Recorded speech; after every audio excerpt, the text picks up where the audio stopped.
আপনি এলাকার সবচেয়ে বড় হাতেম তাই দানশীল, এই দানের ভরসায় বসে আছেন কুশ্চিন কালো। আমাদের নামাজ, আমাদের রোজা, আমাদের ইবাদত এগুলোকে মিজানের পাল্লায় উঠালে কোনো ওজনই হবে না। তবে আমাদের একটা কৌশল জানা আছে, আমরা আল্লাহর রহমতের ভিখারি।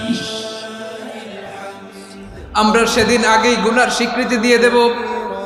আমরা বলবো, আল্লাহ তুমি প্রশ্ন করার আগে তোমার একটা কথা বলি, আমারে কিছু জিজ্ঞেস করো না, আমি সব করেছি।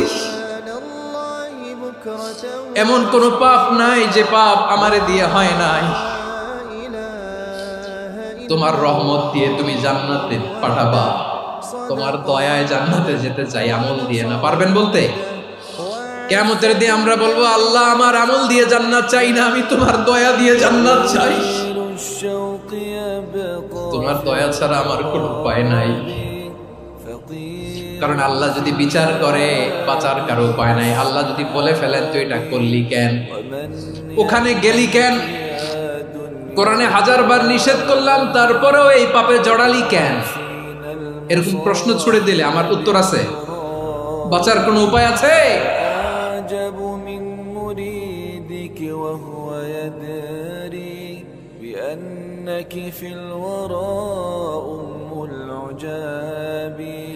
ولولا أن لي معنى جميلا لبعت المكث فيها بالذهاب